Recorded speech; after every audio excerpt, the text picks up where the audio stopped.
महत्त्वाची बातमी राज्याच्या दृष्टीने मुंबई पुणे मिसिंग लिंक आजपासून वाहतुकीसाठी खुला होणार आहे। मुंबई आणि पुणे या दोन शहरांमधील प्रवासाचं अंतर आणि वेळ यामुळे कमी होणार आहे। मुख्यमंत्र्यांच्या हस्ते मिसिंग लिंकचं आज लोकार्पण केलं जाणार आहे।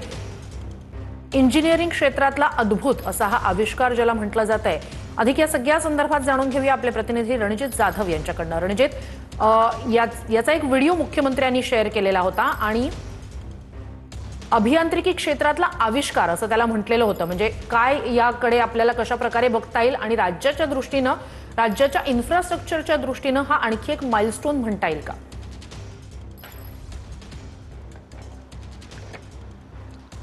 नक्कीच श्रुती, आपण पाहिलं तर पुणे मुंबई एक्सप्रेसवे जो आहे तो मुंबईहून पुण्याला जाताना वारंवार जो आहे तो बोरघाट परिसर असेल किंवा खंडाळा घाट परिसर असेल, यामध्ये मोठ्या प्रमाणात जो आहे तो ट्रॅफिक जॅम या ठिकाणी होत होतं।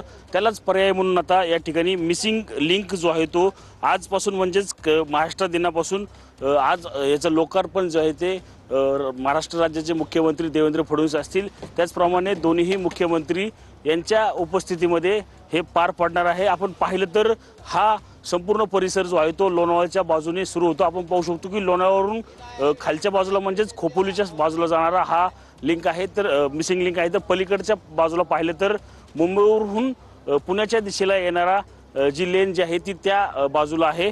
याची वैशिष्ट्य आपण पाहिलं तर 13.3 किलोमीटरचा हा नवीन बायपास मार्ग जो आहे तो या ठिकाणी आहे। खोपोली ते कुसगाव लोणावळ्याजवळ जो आहे तो हा जोडला जातो। याला सर्वात महत्त्वाचं म्हणजे घाट सेक्शन जे आहे ते यामध्ये नसणार आहे।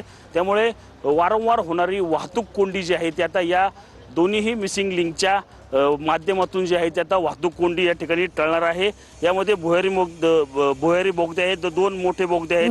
नक्कीच रणजित, नक्कीच प्रत्यक्षात जेव्हा मिसिंग लिंकचं लोकार्पण होईल ती सगळी दृश्य आपण आपल्या प्रेक्षकांपर्यंत पोहोचवूच। अपडेट्स वेळोवेळी घेत राहूच। तूर्तास धन्यवाद रणजित, तुम्ही दिलेल्या संपूर्ण माहितीसाठी।